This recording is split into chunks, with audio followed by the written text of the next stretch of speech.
La máquina de pensar.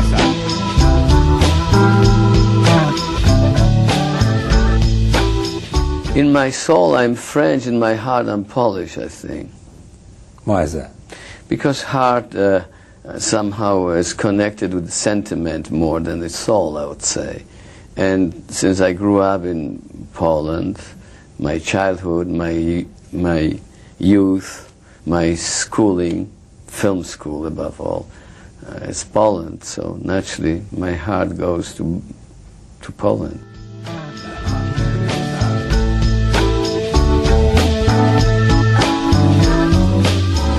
Amigos, ¿cómo están? Bienvenidos a Radio Uruguay, bienvenidos a La Máquina de Pensar. ¿Cómo andan? Espero que anden bien, porque la primavera ha llegado. Por lo menos ya hoy se ha podido ver que el invierno es cosa del pasado, o es cosa que se va quedando atrás, esperemos, ¿no? Porque hoy ha sido un día muy, pero muy lindo en Montevideo, supongo yo que en todo el Uruguay.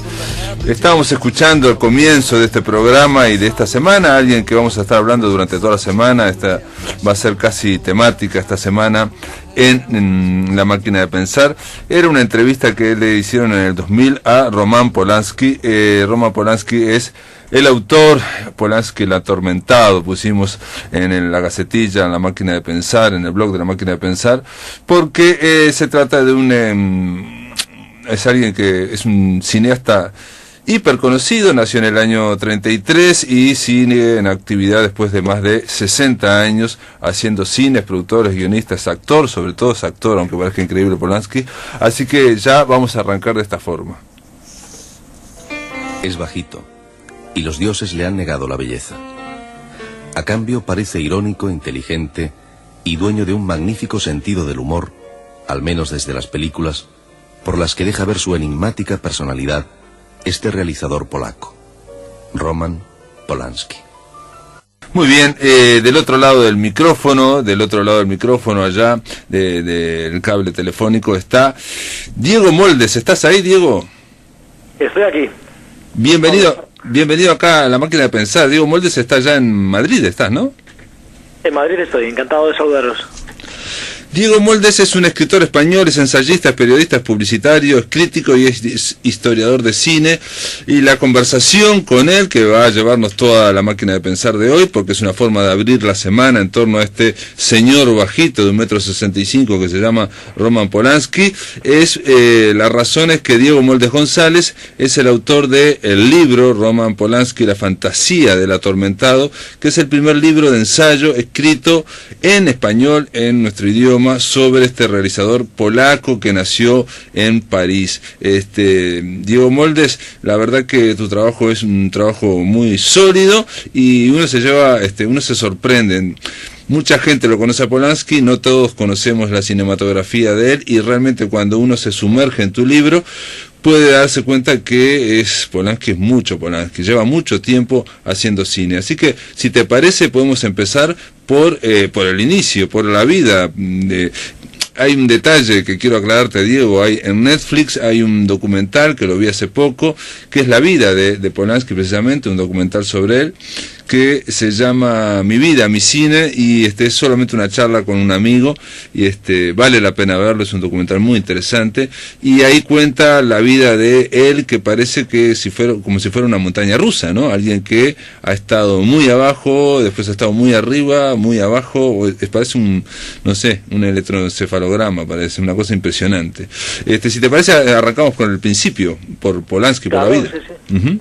Por donde quieras, sí. El inicio, digamos. Polanski niño, es un niño que nació en Francia, y sin embargo él se considera, dice en un momento en otro documental, dice, mi corazón es polaco, pero mi alma es francesa. Nació en París, pero se crió en Polonia. ¿Cómo fue eso? Bueno, sí, él nació en París en el verano del año 33, pero regresó a Polonia, a Cracovia, que es la ciudad de sus padres, muy niño, ¿no? En el año 37, es decir, con apenas 4 años recién cumplidos. Y aparte, en muy poco tiempo, estamos hablando, nació en el 33, en el 37 van a Polonia, en el 39 Polonia es invadida por los alemanes, así que los padres se metieron en la boca del lobo prácticamente. De hecho van después a Varsovia y ya le pasan cosas bastante terribles para un niño de esa edad, 7, 8 años. Sus padres son llevados, primero su madre, después su padre, a los campos de concentración. Todo esto está muy reflejado, yo me sorprendí muy vívidamente en la película El pianista, ¿no? O sea, cómo empiezan a construir el gueto, o sea, cómo se empieza en torno a un barrio normal de Cracovia, empiezan a construir una pared, ¿no? Un muro, los nazis, y que queda todo amurallado.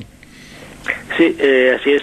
Realmente el pianista se basa en las memorias de Spielmann, el Vladislav Spielmann, el verdadero pianista, ¿no? que escribió sus memorias y se reeditaron mucho después, pero son en Varsovia, mientras que su infancia fue en Cracovia, ¿no?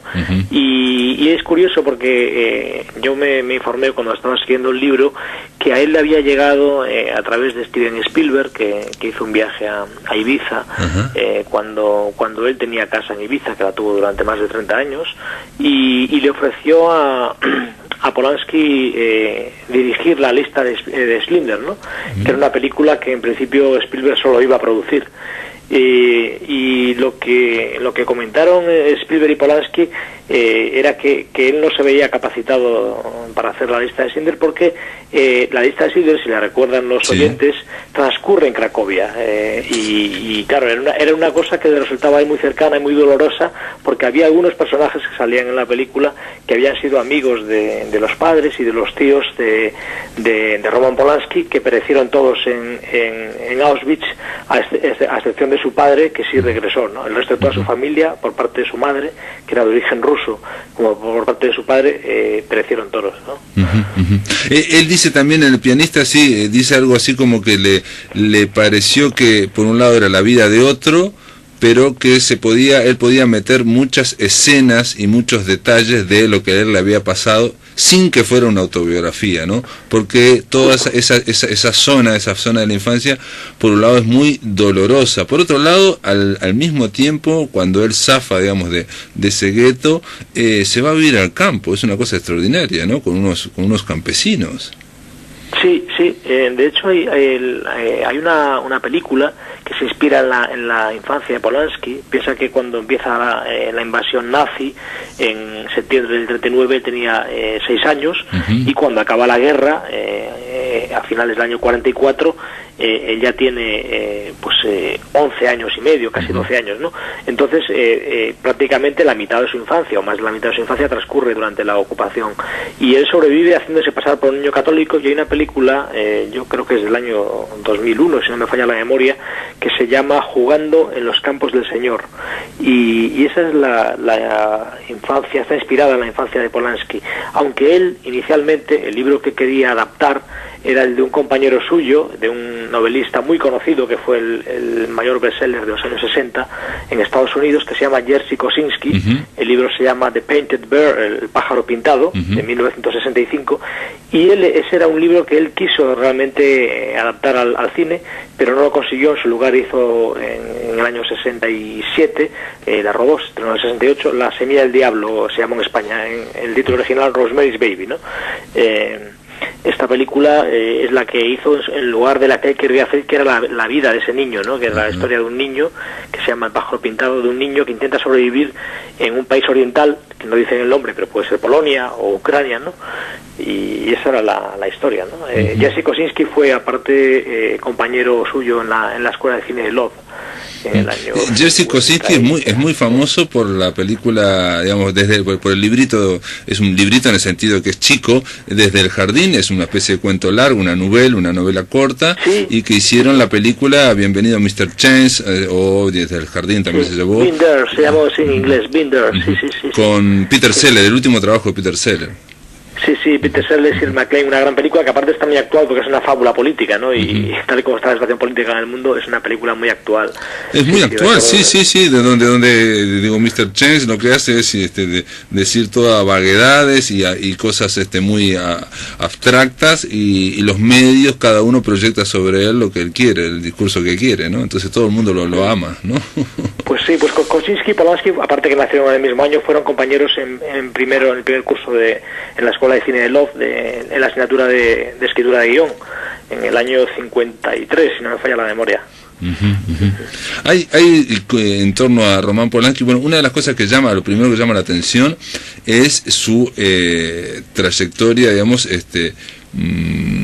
muy prolífico, siempre estuvo trabajando, siempre está haciendo películas, y lo otro que llama la atención es la cantidad, digamos, de géneros que va tocando, digamos, él va variando de géneros, parece, da la impresión, ¿no? Sí, bueno, la verdad que el largometraje se ha dirigido creo que 20 o 21, que en 50, 60 años de carrera, contando con los 8 cortos, tampoco son tantos, comparado con, por ejemplo, con el propio Spielberg o con otros directores que han rodado con más, digamos, con más asiduidad. Sí. Claro, pero ocurre una diferencia, que es que Polanski no solo es director de cine, pues como tú decías, es guionista, es productor, es actor, de hecho acaba de hacer una película como actor muy recientemente, y también es director de teatro y de ópera, es decir, y de publicidad también, ha hecho bastantes spots publicitarios en Francia.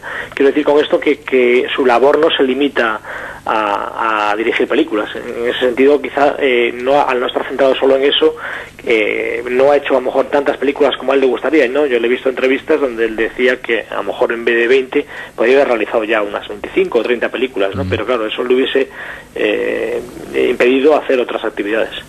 Él se hace Boy Scout, él a partir de los Scouts descubre que le gusta ser actor de teatro, quiere ser una carrera de actor de teatro, por un problema que tiene ahí, digamos, justo se estaba implantando, digamos, comunismo, ¿no? El sistema comunista en Polonia, bueno, después de la invasión rusa, y entonces lo echan, lo censuran, no lo echan de la escuela, y se queda sin las posibilidades de ser actor. Sí, bueno, tú sabes que cuando llegan los rusos y los americanos, pues hay una influencia americana y se crean los Boy Scouts allí por influencia estadounidense, pero eso fue en el año 45 y empiezan en un programa de radio, ya llegan los rusos y empiezan a hacer, digamos, pues obras de propaganda, ¿no? De propaganda comunista. Empieza en el año 46 con 13 años de actor de radio y también como actor profesional, y realmente tiene bastante éxito por lo que cuentan los libros que he leído sobre el tema. ¿Qué ocurre? Que de eso no se puede vivir, empieza a estudiar en el Colegio de Ingenieros de Minas, luego deja la carrera, sufre un intento de asesinato, bueno, le sube una serie de circunstancias que efectivamente, como bien decías, es una vida de subidas y bajadas, ¿no? Al final se matricula en la Escuela de Bellas Artes de Cracovia, que ahí yo creo que es muy importante eso, no ha salido mucho en otras biografías que yo he leído en inglés, en francés, y sin embargo creo que es capital, ¿no? Porque él cuando empieza a hacer cine, en el año 53, con 20 años, ya había estudiado 3 años de Bellas Artes, y creo que si pensamos ahora mismo, si los oyentes imaginan sus películas, ven que la capacidad visual y la capacidad de entender la puesta en escena de una manera plástica denotan que tiene unos conocimientos muy profundos de la historia del arte, ¿no? Claro. Sí, lo decís en tu libro, que le da también una base o una erudición, una cultura, una amplitud de cultura que va más allá del cine, ¿no? O sea, que le sirve, que le va a servir para nutrir el cine. Vos lo que decís en tu libro, una cosa que me llamó la atención, era que era muy estricto el ingreso a esa Escuela de Bellas Artes, se tiene que estudiar mucho y bueno, se tiene que preparar muchísimo. Hay algo que decís en tu libro, que vos lo mencionás, y que en el documental de Netflix él no lo menciona, y pese a que está hablando de toda su vida, de subidas y bajadas, ¿no? O sea, ¿qué es el intento de asesinato que sufrió con los 16 años? Sí, la verdad que no lo he vuelto a contar. Era un criminal que se llamaba Janut Ziuba y fue por una tontería, simplemente que él tenía una bicicleta y su deporte favorito junto con el esquí era el ciclismo, y de adolescente pues yendo hacia esas clases de colegio de ingeniero de minas, pues le intentan robar la bicicleta y un criminal le golpea en la cabeza con un hierro y le abre la cabeza y lo deja inconsciente en medio de una zona que todavía estaban derruidas, ¿no? Porque se tardó bastante en reconstruir las afueras de Cracovia y todavía estaban en una zona semi-ruinas, y tardaron en encontrarlo y estuvo en el hospital bastantes semanas ingresado, ¿no? Y lo cuentan las memorias, pero es cierto que luego no ha vuelto a... No lo menciona, es algo, una anécdota brutal, ¿no? Porque habla de que este hombre, digamos, no solamente conoció de niño la brutalidad del nazismo, del totalitarismo, ¿no? La brutalidad del genocidio, sino que después, cuando se tranquilizó la cosa, cuando termina la Segunda Guerra Mundial, también conoció la violencia del delincuente, ¿no? De alguien que es un homicida, que parece que tenía 3 asesinatos antes, 3 homicidios, en fin. Sí, la verdad que, hombre, yo creo que le persigue la mala suerte y la buena suerte, ¿no? Si es que alguien cree en la suerte, no sé, ha tenido una vida realmente muy cinematográfica y muy novelesca, ¿no? Y le han pasado cosas increíbles. Bueno, yo viendo un documental sobre ahora hablaremos después en el segundo bloque o en el tercero, digo, no es para hablar, porque la idea es hablar del cine de Polanski, ¿no? Pero bueno, uno de los escándalos más importantes que tuvo fue en el 77, aquello con el juicio, en fin, y viendo un documental sobre el juicio, lo primero que pensé fue: qué raro que todavía no hayan hecho una película sobre todo ese escándalo, porque es increíble lo que el juez que le tocó, en fin, todo es una cosa increíblemente cinematográfica y novelesca, ¿no? O sea, se encuentra con gentes que no están bien de la cabeza prácticamente, ¿no? Sí, correcto. Bueno, y el asesinato de Sabanter. Yo la verdad que me alegra mucho que hables del tema del cine, porque yo una cosa que quiero dejar clara del libro, que me gustaría reeditarlo en España o en Uruguay, en Argentina, donde sea, en algún país de lengua española o en otro idioma, es que yo no le había puesto el título ese, ¿no? Es un título del editor que lo puso sin mi consentimiento. La verdad que no me hizo gracia, porque yo le regalé el libro a Polanski, estuve con él hablando, él leyó el libro, habla 5 idiomas y lee 6 o 7, y me dijo que le había gustado mucho precisamente la parte de las influencias literarias, teatrales, pictóricas, y que la parte de Polonia, donde yo más había investigado, era la que más habían dejado de lado los críticos anglosajones y franceses, porque se centraban más en los largometrajes y no tanto en los cortos, ¿no? Pero yo mantengo la tesis de que en los cortos, que son 8 cortometrajes, está el germen realmente de toda esa puesta en escena, y es sorprendente que cosas que hizo de manera amateur y como estudiante en los años 50, que 60 años después los podamos ver en películas recientes, como El escritor o la Venus de las pieles, ¿no? Venus in Fur, o Un dios salvaje, es decir, que todavía mantenga esas constantes, ¿no? Y yo creo que es que porque obviamente su infancia y la tragedia familiar del Holocausto pues le marcó mucho, ¿no? Y yo creo por otra cosa también, digo, que parece muy elemental, que es Polanski demuestra un estilo personal en esos cortos que es constante a lo largo de toda su carrera, pese a que va cambiando de guionista, de países, de idiomas, de obras, y sin embargo se van mencionando una y otra vez ese estilo personal que es muy difícil de definir, pero que tiene que ver con el sabor del artista. Diego, te voy a pedir que esperes en línea, vamos a hacer una breve pausa, amigos. Estamos conversando con Diego Moldes González, él es autor de Roman Polanski, La fantasía del atormentado, que es el primer libro de ensayo escrito en español sobre este realizador que vamos a hablar durante toda la semana. Seguimos aquí en La Máquina de Pensar después de la pausa. En el aire de Radio Uruguay, La Máquina de Pensar. Amigos, continuamos conversando con Diego Moldes González. Él está allá, Diego Moldes, en Madrid, en España. Le agradecemos obviamente que nos reciba hasta ahora, porque acá son las 19:24 y allá ya están en el martes, ya son las 00:24. Gracias, Diego, por recibirnos. Diego, me decías en el bloque anterior que tu libro, Roman Polanski, La fantasía del atormentado, es el título se lo puso el editor. ¿Qué título querías ponerle vos? Pues el título original, la verdad que había pensado algo tipo la mirada del genio, o la mirada, algo relacionado con la mirada, ¿no? Porque creo que es lo que define su cine, es el punto de vista. Lo que pasa que el editor, con criterio comercial, que acertó porque el libro se vendió muy bien, le puso un nombre más truculento, porque entendía que la vida de Polanski interesaba más en una portada de un libro que el cine. Pero lo cierto es que mi libro solo habla de su vida si está relacionada con sus proyectos cinematográficos. Es decir, mi libro es un análisis cinematográfico de un historiador de cine, no es un libro que hable de asuntos escabrosos, ni mucho menos, porque no está en mi ámbito de interés, como es lógico.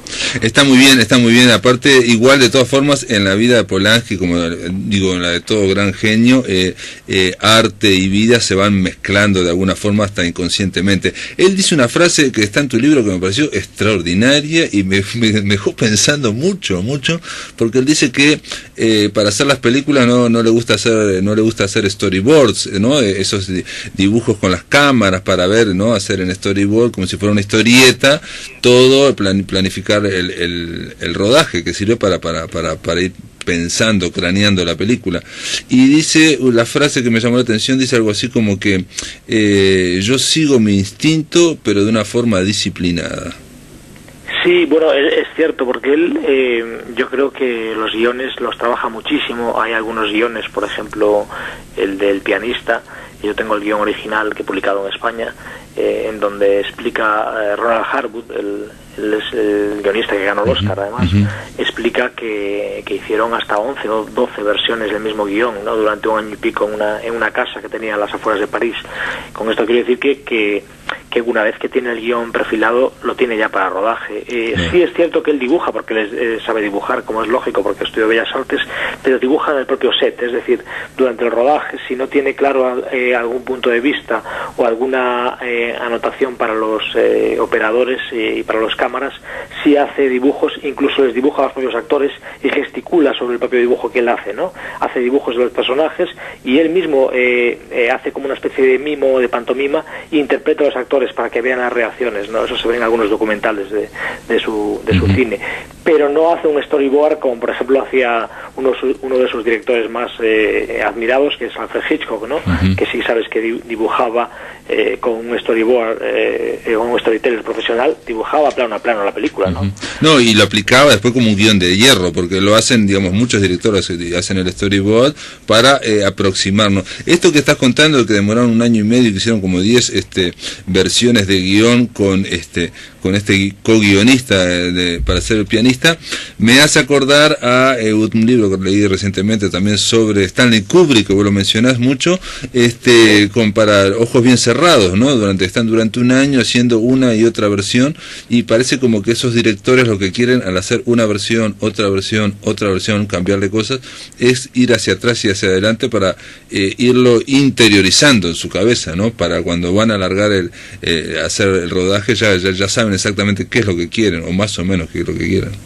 Exacto, bueno, y aparte, que ahora que lo dices, sabes que en mi libro hay una parte en donde hago una comparación entre Kubrick y Polanski, porque son directores muy próximos en su mirada muy, ¿cómo decirlo?, muy cruda sobre el género humano, ¿no? Es decir, en Kubrick y en Polanski, y ahora que citabas Eyes Wide Shut, que sabes que es un relato, el famoso relato soñado de Arthur Schnitzler, ¿no? Que es un autor vienés, y es un autor también, Schnitzler, que al igual que Polanski y que Kubrick, pertenece a ese tipo de creadores que tienen una mirada realmente, no voy a decir negativa, porque decir negativo y positivo pues me parece un poco pueril, pero sí una mirada muy cruda o muy sórdida sobre la capacidad humana, ¿no? En el sentido que son luchadores, pero al mismo tiempo son conscientes de que, por desgracia, en el mundo hay más mal que bien, ¿no? Sí, les atrae mucho a los dos el mal, y yo nunca hubiera, si no hubiera leído tu libro, no lo hubiera comparado nunca a Polanski y a Kubrick, pero es cierto que una vez vi a Steven Spielberg también en una charla decir que para él hay directores que son finos pintores, y que si tuviera que decir de Stanley Kubrick, él diría que es una brocha gruesa, empastada, roja, no sé cuánto. Y pensé que Polanski lo que tiene también, siguiendo un poco tu comparación, los dos tienen esa gran capacidad de comunicar, quieren comunicar claramente, sin ambigüedades, digamos, de qué están hablando, ¿no? Y Sí. Y yo creo que aparte consiguen una cosa, ahora que lo dices, que lo podemos ver, por ejemplo, si recuerdas la película Bitter Moon, ¿no? Que en España se llamó Lunas de Hiel, sí. Que es del año 92, y hay cosas de Eyes Wide Shut, que es del 99, que también es erótica, al igual que esta, que hay esa concomitancia, ¿no? O en Lolita de Kubrick, es decir, el punto de vista en donde el espectador tiene una empatía en la misma escena de diferentes personajes, ¿no? Que eso es algo bastante difícil de conseguir en cine. Es decir, que hay un punto de vista en donde el espectador se mete en el punto de vista del personaje que es mirado, y al mismo tiempo, mediante la puesta en escena, sin utilizar el montaje, consigue el efecto contrario, que el sujeto observado también sea, digamos, objeto empático del espectador, ¿no? Hay en los dos, por lo menos en Polanski, hay como una cuestión bastante clásica para rodar, ¿no? Digo, contar historias, vos lo decís también, y resultan claros, por más que a veces puedan parecer un poco bizarras o un poco absurdas, hay un planteo, un nudo, desenlace. Él es un actor, es un hombre que viene también del teatro. Dice Catherine Deneuve en Repulsión, dice que como es ante todo actor, él quiere imponer o comentarles cómo tienen que actuar. Dice, claro, yo como era mujer, dice, no, pero me hacía las caras a mí, dice, cómo poner caras, ¿no? O sea, hay una gran tratar de dominar todo el material. Y decías vos que en los cortometrajes que se pueden ver en YouTube, están disponibles, no son muy largos, está la semilla de todo lo que hizo él después, 50 años después. Sí, prácticamente todo, porque pues efectivamente, excepto el primero que se titula La bicicleta y está perdido, porque se mandaron las bobinas a Rusia, a Mosfilm, y no volvieron. No volvieron a la escuela de cine. El resto está todo. El primero, que se llama Asesinato, que dura 1 minuto y medio, pues tienes, como decía antes, el punto de vista del asesinado y del que asesina, ¿no? Del asesino. Y La sonrisa, por ejemplo, tienes el mundo grotesco. Hay otro que se llama, que podríamos traducir como Aguafiestas, son los que revientan la fiesta, que lo hizo, aparte, digamos, como cinema verité, ¿no? Y dura unos 9 minutos, y sí. ahí ves cómo utiliza la cámara en escenarios naturales, que es algo que se ve también en Repulsión, en otras películas. Y yo que sé, Dos hombres y un armario, que es el más conocido, ¿no? Que sí, se estrenó en todo el mundo, llegó hasta Australia, a Latinoamérica, porque Polanski, ahora es fácil decirlo, pero yo creo que era el único director de cine que antes de hacer cine, antes de hacer largos, ya se sabía que iba a ser un director estrella, ¿no? Que eso es algo totalmente inusual, ¿no? Es decir, entre el año 55 y el 58, 61, que va a París, él ya sabía que iba a ser un director con estrella, ¿no? No tiene prisa, ¿no? Roda en Polonia, luego roda en Francia, en Inglaterra, en ese sentido. Por ejemplo, La lámpara, que es un corto maravilloso, muy desconocido, que se puede ver, como dices, en YouTube. Sí, ahí hay el mundo mágico, el mundo de, ¿cómo decirte?, casi del surrealismo, ¿no? O Cuando los ángeles caen, que es una auténtica maravilla para mí, quizás su mejor cortometraje es el de Cuando los ángeles caen, y allí está el mundo romántico polaco, el mundo eslavo, ¿no? Y es quizás el más elaborado. Luego tiene el humor, ¿no? El humor que está obviamente en el mundo judío, ¿no? Y que han heredado, yo que sé, los hermanos Marx o Woody Allen, y él también lo tiene, ese humor tan sutil como en El gordo y el flaco, en Mamíferos, ese humor que lo ves en muchas películas suyas, ¿no? Por ejemplo, recuerdas la última, esta que salen los 4 actores, ¿no? ¿Cómo se titula? Carnage. Sí, Carnage, justo, esa película, ¿no? Hay un humor totalmente corrosivo, ¿no? Un dios salvaje, sí, Carnage es un humor negro tremendo, muy cruel, muy cruel. Estaba pensando que en esa que decís Asesinato, que es un corto de 2 minutos, uno lo ve, es muy sencillo, entra un extraño y mata a alguien que estaba durmiendo, y es lo que yo digo, digamos que desde el punto de vista narrativo está impecable, ¿no? O sea, nadie diría que ese recién está empezando. esa escena o la de, por ejemplo, la de una sonrisa, la de un hombre que observa a una mujer desnuda a través de una ventana, que también dura 2 minutos, podrían ser escenas de una película, de películas mayores, ¿no? O sea, sin ningún problema, ¿no? Sí, bueno, la de cuando una persona observa a otra que está en un recuadro de una ventana, pues que también se ven otros cortos. Acuérdate de Locataire, ¿no? De Tennant, el quimérico inquilino se llamó ese título. Acá se llamó El Inquilino. Solo. El inquilino, pues ahí se ve muy claramente. O por ejemplo el tema del cuchillo en Macbeth, en la famosa daga shakespeariana, ¿no? En La Semilla del Diablo, cuando coge el cuchillo de cocina Mia Farrow, ¿no? Perdón, Rosemary's Baby, que no sé cómo se tituló en Uruguay, pero aquí en España destrozaron el título, destrozaron el argumento, porque llamándole La Semilla del Diablo, claro. No, acá se llamó El Bebé de Rosmarie, se llamó. Ajá, claro. Pues, claro. Rosemary's Baby, claro, ese es el título original. En el título de La Semilla del Diablo estás contando todo de qué trata, ¿no? Estás dando la clave del final. Pero no importa, porque igual es un título muy poético, La Semilla del Diablo. También tiene la primera película, bueno, por lo menos la que vi yo, El Cuchillo en el Agua, que la vi hace muy poquito, claro. y me hizo acordar, bueno, ahí también hay un cuchillo, a El talentoso señor Ripley o A Pleno Sol, y después vi por tu libro que a él le gustó mucho esa película, A Pleno Sol. Es cierto, y muchísimo. Esa película le encantó. Con Alain Delon, y donde, digamos, él hace de Mr. Ripley y van siempre en un velero, y aquí, hecha 3 años después, digamos, El Cuchillo en el Agua, hay algo de eso, también es un guaperas, un guapo que se pone entre una pareja, ¿no? Sí, bueno, y de hecho piensa que el cine de esos años, ¿no? Esa película que citas es el año 59, es cuando él se está consolidando como narrador, ¿no? Y aún no ha empezado a dirigir.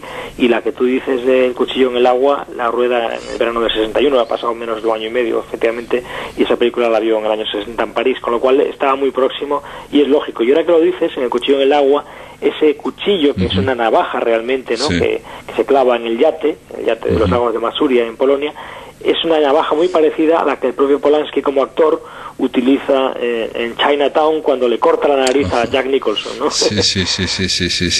Bueno, eso es otra cosa, digamos. En Chinatown él aparece como un matón que le corta la nariz en esa escena 1000 veces vista, pero también en estas de Dos hombres y un armario aparece estos 2 hombres que son como si el gordo y el flaco, una cosa así, digamos, o como si fueran, digamos, del mundo de Buster Keaton, y sin embargo viene una pandilla y les empieza a golpear, y uno de ellos es un jovencísimo Roman Polanski que le pega varios puñetazos, ¿no?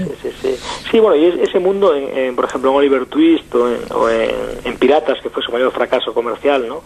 La película con Walter Matthau, Piratas, también hay ese humor grotesco, ¿no? Y esas broncas en una especie de peleas o de bullas que se montan, ¿no? Y que está muy presente en ese corto, que fue el más exitoso suyo, ¿no? El de Dos hombres y un armario, ¿no? Ahora dice que en la novena puerta, esa que hizo con Johnny Depp, que está considerada el fracaso mayor de él, ¿no? Como película, ¿no? Sí, como fracaso de crítico, como fracaso de público, Piratas fue un batacazo mayor, ¿no? De hecho, le costó salir del paso, pero como la crítica, al menos yo sí la tengo por su peor película, ¿no? Y creo que no le sacó el partido al texto que era parte de la novela de Arturo Pérez Reverte, no toda, pero parte, eran unos capítulos, y no le sacó el provecho que a lo mejor tenía la historia, ¿no? Que empieza muy bien, pero que la última media hora se desmadra y acaba una cosa, pues ahora que citabas a Kubrick, en Eyes Wide Shut, la secuencia de orgía en el castillo, está narrada de una manera muy misteriosa, muy poética y muy erótica, y sin embargo en la novena puerta, el final en el castillo es un auténtico desastre, ¿no? Sí, exactamente, pero en los dos hay ese ambiente, digamos, de mundo esotérico, de millonarios que, digamos, transcurren, que viven de otra forma, diferente a nosotros, y que es un mundo donde ellos mandan y donde tienen, en ese sentido son los dos muy parecidos. Diego, aguantamos un poquito en línea, vamos a hacer una breve pausa, amigos, y después continuamos conversando sobre este tema que es un poco infinito, ¿no? Es el cine de Polanski, pero a ver si lo podemos, si me puedo ordenar, porque estamos salpicando para un lado y para el otro. Después de la pausa seguimos aquí en La Máquina de Pensar. En el aire de Radio Uruguay, La Máquina de Pensar. Amigos, continuamos conversando en La Máquina de Pensar, digamos, para inaugurar de una forma muy prolija esta semana dedicada a Roman Polanski, con Diego Moldes González. Él es autor de Roman Polanski, La fantasía del atormentado. Y Diego, estábamos conversando en torno a, a los cuchillos, el cuchillo en el agua, y me llamó la atención cuando la vi que el co-guionista se llama Jerzy Skolimowski. Me llamó la atención porque es alguien que yo lo tenía como un director polaco, en fin, que no tenía ninguna vinculación, y resulta que los inicios trabajaron juntos con Polanski. Algo que pasa con Polanski, que ha trabajado con mucha gente talentosa, muchísima gente talentosa, ¿no? Pues sí, porque de hecho el otro día estaba yo leyendo que acabó un guión con Olivier Assayas que se llama basado en una historia verdadera, y que se adapta una novela de Phil de Vigan, que es una novelista francesa de éxito actualmente, que se titula tal cual, D'après une histoire vraie, ¿no? Y sale Manuel Seigner, Eva Green y un director como Olivier Assayas, que es un director muy conocido en Francia, pues participa como guionista en segundón casi, ¿no? Para ayudarle a hacer ese guión de esta película que se estrenará el año que viene, ¿no? Y que pretende rodar, si no me equivoco, en invierno y en primavera del año 2017. Y entonces nos damos cuenta de que no es la primera vez que colabora con guionistas de nivel como Jerzy Skolimowski, que también estudió cine en Lodz, porque como bien sabes, la escuela de cine de Lodz, que era el Manchester polaco, ¿no? Dio pie a muchísimos grandes directores y guionistas y operadores de fotografía que están trabajando ahora en Hollywood.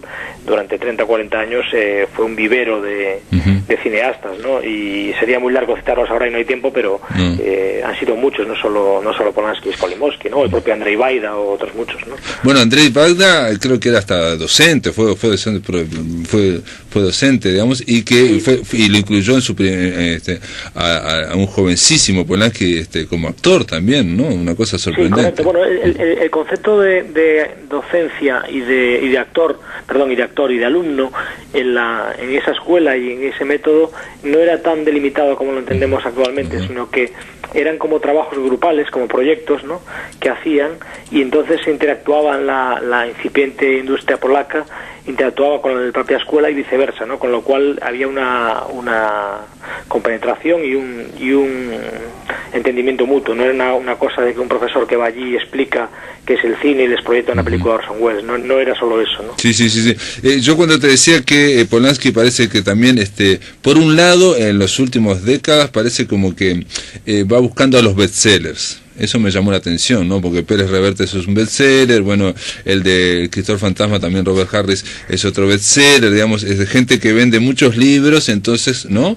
La muerte y la doncella es una obra de teatro que era muy famosísima, muy exitosa, ¿no? Bueno, el propio Oliver Twist, ¿qué novela más bestseller hay en inglés que Oliver Twist, no? Sí, efectivamente. No, pero pero Oliver Twist puede ser un riesgo hacerla ahora en el siglo XXI, digo, ¿no? Pero el tema es que el Escritor Fantasma, digamos, El pianista o La muerte de la doncella son éxitos teatrales. El Carnage, la obra que citabas antes, se basa en la obra de teatro de Yasmina Reza, que es la más exitosa que ha habido en Francia en los últimos 10 años, ¿no? Claro, pero siempre lo he hecho así. Es cierto, él trabajaba mucho con su digamos, guionista fetiche, que era Gerard Brach, ¿no?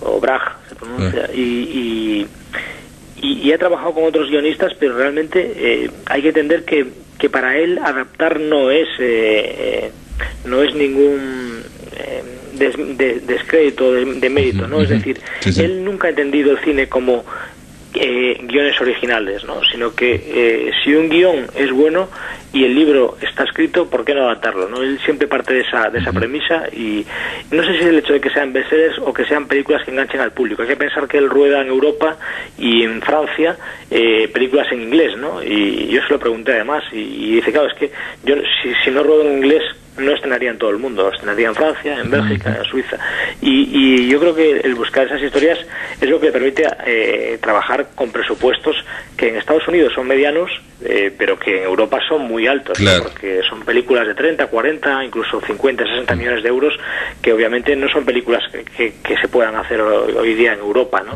Entonces entiendo que buscará esos proyectos, y como sabes son siempre con actores muy conocidos, ¿no? Como Ewan McGregor, como yo que sé, como Jodie Foster, Harrison Ford, tipo, ¿no?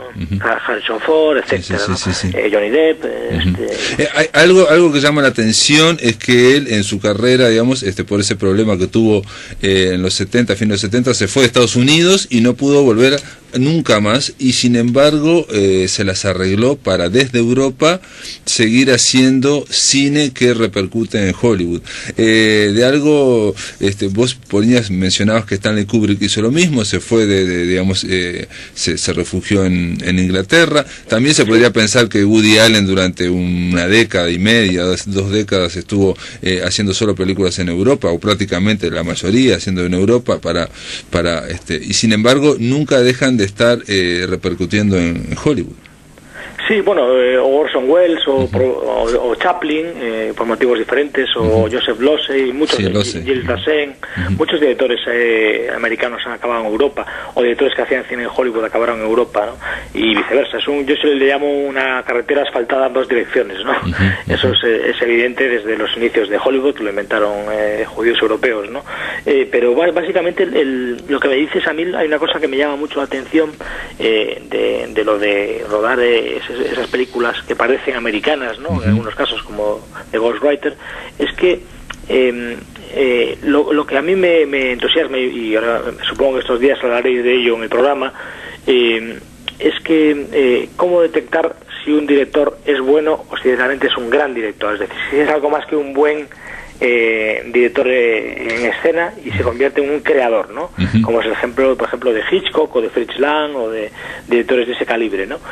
O Buñuel o John Ford, no sé. Y yo, que obviamente cuando escribo un libro de cine, por ejemplo el de Alejandro Jodorowsky, el chileno-francés, ¿no? Con el que tengo mucha relación, y escribí también un libro, lo que hago es ver muchas veces sus películas, ¿no? Cuando escribí sobre Hitchcock hice lo mismo, y lo que detectas es que si una película la vuelves a ver por segunda vez y te parece aún mejor que la primera, es decir, si tú has detectado que en la puesta en escena hay elementos simbólicos o elementos, ¿cómo decirte?, que no son literarios, es decir, que no tienen que ver con la trama o el argumento, que es lo que menos importa en una película, sino que tienen que ver con la captación de un mundo y que el espectador considere que ese mundo, que es una ficción, es verosímil. Si tú consigues en ese segundo visionado descubrir cosas nuevas que mejoran la película, entonces estás ante un grandísimo director. En el caso de Polanski lo puedes ver, por ejemplo, en la secuencia de las brujas en Macbeth, lo puedes ver en Chinatown, en cualquier plano, en La semilla del diablo, que se sigue pasando en España en filmotecas y hay colas inmensas, ¿no? Y en todo el mundo, imagino. Perdón, Rosemary's Baby, perdón, el bebé de Rosemary. Perdona porque en España se la conoce así, pero lo puedes ver, por ejemplo, en Tess, que es la que hizo después de su salida de Estados Unidos, ¿no? Con Anastasia Kinski, que adopta a Thomas Hardy. En cualquier película suya, incluso en las peores, hay detalles impresionantes, ¿no? Yo hoy estaba comiendo con un editor amigo mío que se llama Enrique de Redel, de Editorial Impedimenta, y estábamos hablando de que había visto ayer con su mujer, que es escritora, The Ghostwriter, ¿no? El escritor, el escritor fantasma, y cómo el negro editorial, ¿no? Y cómo les había gustado la película. Yo le he dicho, mira, yo he visto esa película tantas veces que me doy cuenta de que es mucho mejor de lo que yo pensaba cuando la vi en el cine, ¿no? Es decir, una vez que la volví a ver en DVD, en el DVD, lo paraba y le volvía a dar para atrás y me fijaba en cómo estaban compuestas las escenas y cómo trasladaba el libro a la pantalla, te das cuenta que era un director de primerísimo nivel. Hay una película que también es muy de Hitchcock, que parece hecha según el esquema, que es Frantic, ¿no? Frenético, se llamó acá, Búsqueda Frenética se llamó acá en Uruguay. Sí, claro, sí, aquí se llamó Frenético, tal cual. Frantic se ve muy bien, no es de mis películas favoritas, porque creo que le falla el guión, pero sí es cierto que de puesta en escena, sobre todo la primera hora de película, es magistral, ¿no? Que es cuando él pierde a la mujer, a la mujer, claro, eso es impresionante, ¿no? Y de hecho tiene mucho que ver con esa mirada que hay también en The Ghostwriter, o que hay, por ejemplo, en Chinatown, de cuando el personaje, que aunque no sea un detective, puede parecerlo, porque está buscando algo, ¿no? Que no encuentra, o que está buscando algo, no, y una mirada que siempre el personaje está en inferioridad de condiciones. Es decir, como si fuera una mirada kafkiana. Él está en inferioridad de condiciones. Harrison Ford queda desarbolado porque su mujer desaparece, se desvanece y nadie le dice que existe, ni siquiera la policía, digamos, ¿no? Pero en The Ghostwriter también, digamos, es muy frecuentemente el protagonista queda desvalido frente a poderes ocultos. Sí, bueno, si lo piensas, y me encanta que lo digas porque yo lo he pensado siempre, ya cuando escribí el libro hace 12 años lo pensaba y lo sigo pensando. Si tú recuerdas los libros que le gustan a Polanski, como es el de Jan Potocki, el manuscrito encontrado en Zaragoza, como es Kafka, que acabas de citar tú, o como es, por ejemplo, Bruno Schulz, ¿no?, que le llaman Kafka polaco, que fue el autor que tradujo a Kafka del alemán al polaco, ¿no? Esos escritores, al igual que Hitchcock o que Fritz Lang o que el propio Kubrick, tienen lo mismo que tiene Polanski, que es un sentido simbólico y metafórico del arte, ¿no? Es decir, tú dices que se sienten los personajes como desvalidos, ¿no? Es como que el ser humano está en la Tierra y hay unas fuerzas que no sabemos cuáles son, que son muy superiores a la especie humana, ¿no? Incluso tiene una película que no es de él, pero que actúa él con Gerard Depardieu, que es totalmente kafkiana. También creo que se llama El Inspector, no me acuerdo cómo se llama ahora, yo la vi. O La Investigación. La traducción del título original creo que era Una pura formalidad, que es de Giuseppe Tornatore, ¿puede ser? No, sí, pero es bien kafkiana porque es en torno a una documentación donde lo van acosando un inspector que es Gerard Depardieu. Y para terminar, recordame, porque yo no me acuerdo bien cuáles son los 3 directores que le gustan a Polanski, porque uno era Hitchcock, otro era Buñuel. Hitchcock y Buñuel siempre han sido quizás los los que más ha seguido. No sabría decir los 3 ahora mismo. Porque no menciona a Billy Wilder. Me sorprendió que no menciona a Billy Wilder, y para mí tiene mucha afinidad también. Muchísima, y aparte ahora que hablamos de los centroeuropeos, ¿no? Claro, centroeuropeos. Tiene muchísimo que ver, pero también aparte se da la circunstancia de que la familia de Billy Wilder, en concreto la madre de Billy Wilder, también pereció en el Holocausto, igual que la madre de Polanski, ¿no? Y hay otra cosa parecida, que digamos que tanto Billy Wilder como Polanski fueron variando de géneros, insisto, salvo el western que no hizo Billy Wilder, nunca quiso hacer Billy Wilder, y Polanski hasta ahora no ha hecho nunca un western. Han hecho serie negra, comedia de terror, en fin. Bueno, a él le gustaba mucho Kurosawa, y por eso sabes que hay el Macbeth de Orson Welles, y hay un Macbeth de Orson Welles buenísimo, y otro de Kurosawa que se llama Trono de Sangre, que es todavía mejor. Buenísimo. Y él hizo Macbeth precisamente porque quería ver si estaba a la altura de dos de sus grandes ídolos, ¿no? Que junto con Hitchcock y Buñuel, como citabas, era Orson Welles y Kurosawa. Pero bueno, eso en su etapa inicial. Luego le han gustado otros directores, pero sí que ha sido eso. También hay una película que a él le encantaba, también aparte, yo que por ejemplo 8 y medio de Fellini, o el propio Kubrick, Pulp Fiction le gustó mucho también, pero hay una que le encantaba, que a mí me llama mucho la atención porque marcó muchísimo a esa generación. Lo hablé hace poco con Alejandro Jodorowsky en París, que es Les Enfants du Paradis, ¿no? Los Niños del Paraíso, esa película de Marcel Carné del año 45, que a Jodorowsky le apasiona, y Polanski también la cita varias veces como una de las películas que más le influyeron en su niñez, ¿no? Mirá vos. Y bueno, nos queda un minuto, Diego, y para terminar esta charla interesantísima, que te agradezco, nos gustaría saber cuáles son tus películas de Polanski más favoritas, o las que consideras que son mejores, las que habría que rescatar, digamos. Sí, bueno, es curioso porque yo siempre digo que no es lo mismo las que más te gustan, bueno, con las que consideras las que más te gustan, Sí, que quizá la que más me gusta sea Rosemary's Baby y Chinatown, ¿no? Claro.